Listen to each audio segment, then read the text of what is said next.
Good evening, everyone. And I think this is going to be a challenging session simply because after that session where you had a very popular Bollywood actress, we are now talking some very serious stuff about very serious challenges that the world is facing. We'll try and make it pacey. And thank you so much, Excellency, for patiently waiting. I won't be singing the answers.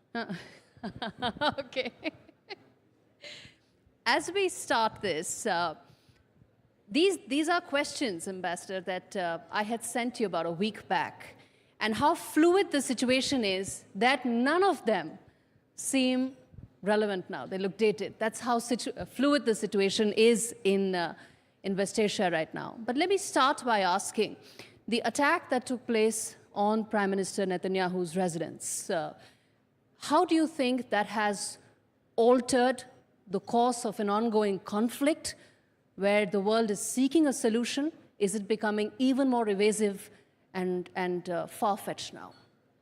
Well, I'm not sure it became more evasive. I think that the fact that we have begun to do the job in terms of neutralizing the threats, first of all in the south and now in the north, is going to take us sooner than later to the de-escalation of the conflict. We have to remember that this is not a regular conflict. This is a conflict not about territory. It's a conflict about the existence of Israel. Because what Iran and their proxies are trying to do, basically, is to eradicate our country. So this is what we are fighting for, and when you are fighting for a thing like that, it's very difficult to change the ideology of the other side. So what we want to do is create a situation in which we can deter those people that want to eradicate us from continuing their violence.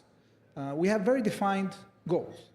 The cabinet of Israel has defined very specific goals to eradicate the military capabilities of Hamas in Gaza, to bring back the hostages, and to make sure that Hamas doesn't rearm and regroup.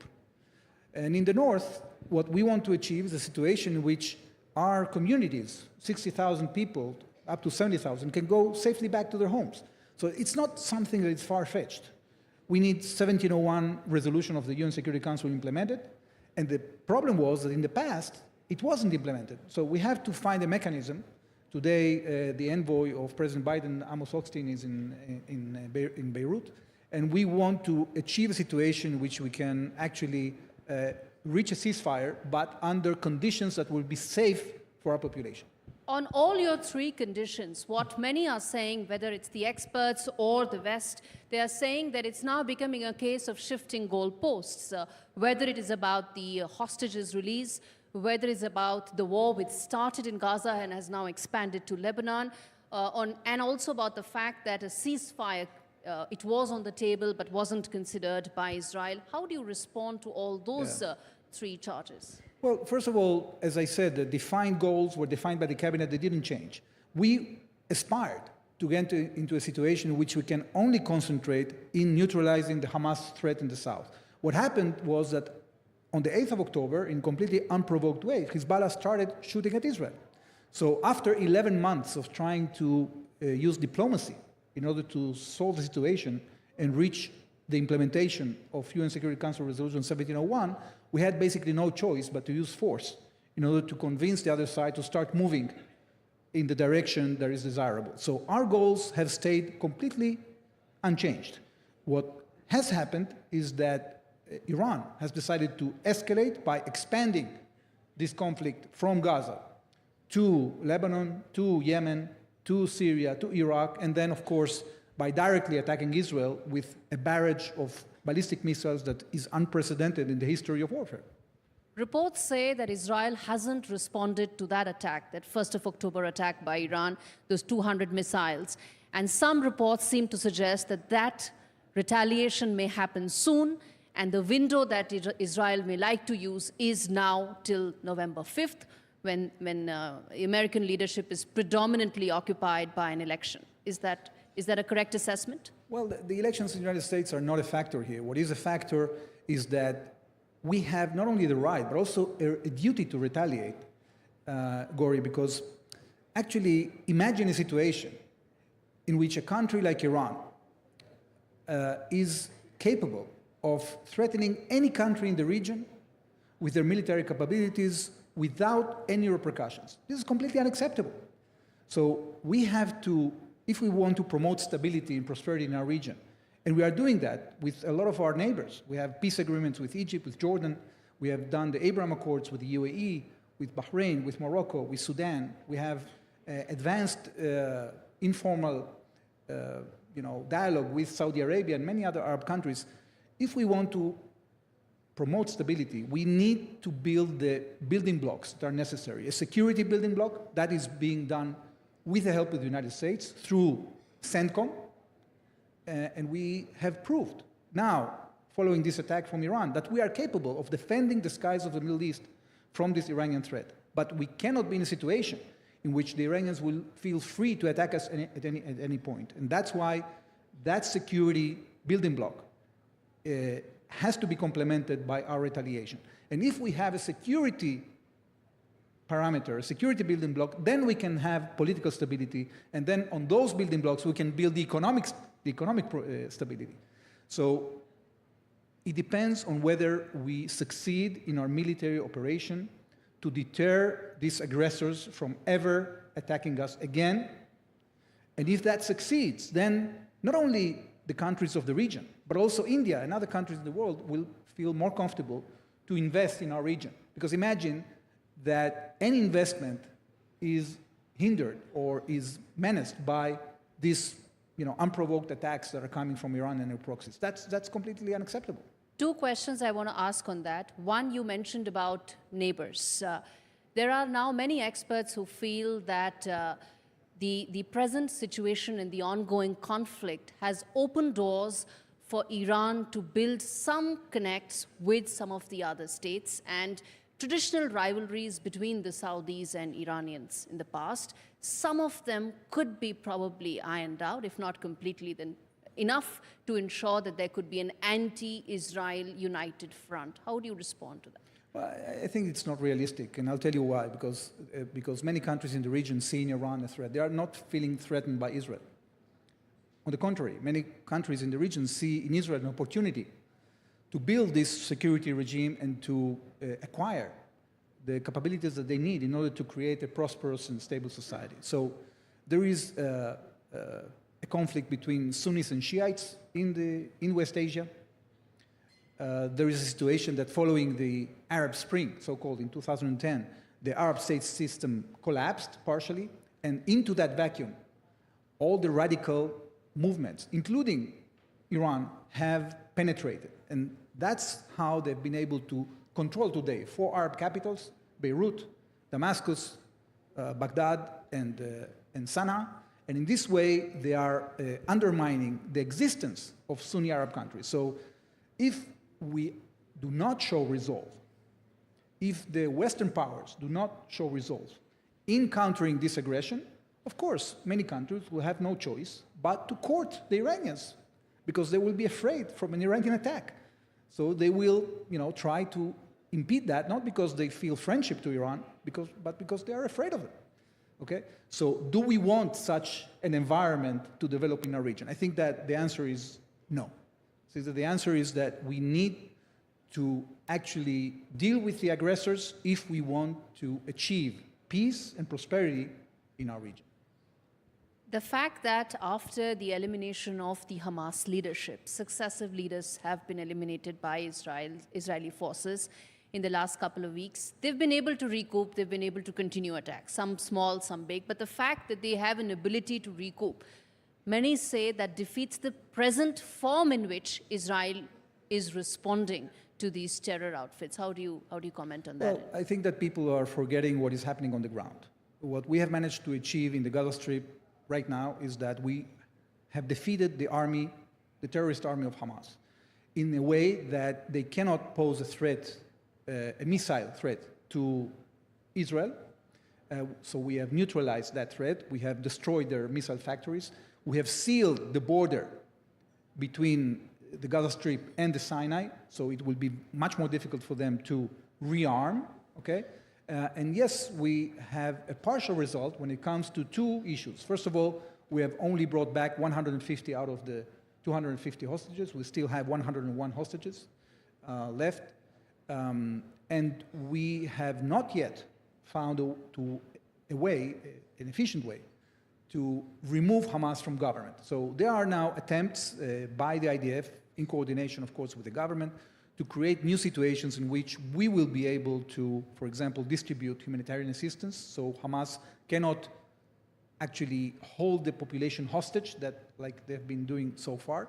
So there's still some way to go. But in terms of the military balance, this completely changed in the Gaza Strip. In the north, we have somewhat of a similar situation because the IDF has managed to clear between 1 and 3 kilometers from our northern border into Lebanon, and they have discovered there huge amounts of weapons, silos, tunnels, and the infrastructure that an elite force of Hezbollah called the Radwan forces were preparing in order to invade Israel. So this is very clear, and that's, of course, on top of many other things we've done in Lebanon. So right now, the balance, I think, is changing in Israel's favor. We have to find a way to continue our operation in order to achieve the goals and achieve, possibly, political and diplomatic arrangements that will make sure that I these was coming to just that, sir, please. Which is that, one, that it's been a year in terms of the collective punishment approach that Israel has been following, right? It's largely What do you mean by collective punishment? In the fact that, there's also a large civilian toll for Well, but Gaza. that's not collective punishment. People sometimes are confusing between two things. Okay. The fact that, unfortunately, in wars, there is collateral damage, and especially in situations in which you have terrorist organizations that are, breaking any rule in the book, are hiding behind civilians and firing at civilians. They are using ambulances to transfer terrorists. They are using hospitals as military bases. When you have terrorist organizations that operate in such an immoral way, the civilian toll will be bigger. Is bound to be high. But what I was coming to was that a year after this approach, there have been fantastic military successes, tactical successes that Israel has seen. Whether you take the pagers for the Hezbollah fighters, or whether you take some of the others, they've been, you've been able to eliminate several top leadership of Hamas. But how do these tactical victories translate into long-term political outcomes that can create the stability that the region needs? Well, that's a very good question. I think that we will need cooperation from international stakeholders, and we will need a situation in which the military success is so decisive that the other side actually, out of fear for the survival, will want actually to achieve a diplomatic outcome. That's very difficult to achieve, especially in our region, because you are not dealing here in diplomatic negotiations between two countries. Like, for example, Foreign Minister Jaishankar was talking before about an advancement in negotiations between India and China. This is not a regular situation in which you deal in diplomacy between two countries. You are dealing with radical forces, terrorist groups that are led by an agenda of elimination. So it's not that easy. That's why your question is very good and it's very important. This is a question we have to ask ourselves all the time. And we are seeking cooperation from our American friends and from other countries that are willing to step up to the plate in order to help us stabilize the situation for the long term.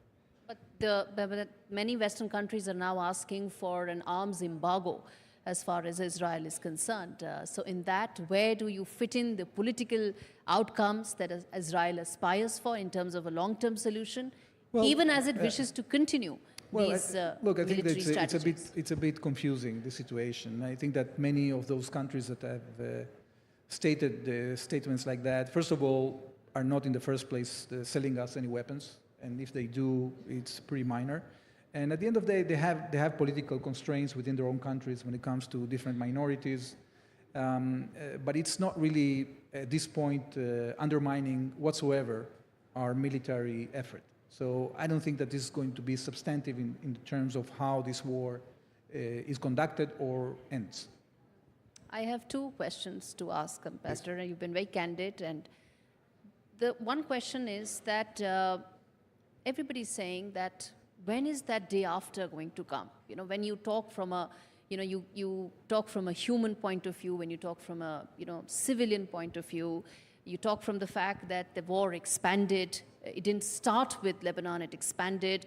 So when is that day after going to come? Or has the Israeli political leadership decided to postpone that decision due to several of its own domestic constraints? That's something that many are asking. I have to revert the question back to you, because the question is what kind of day after you want.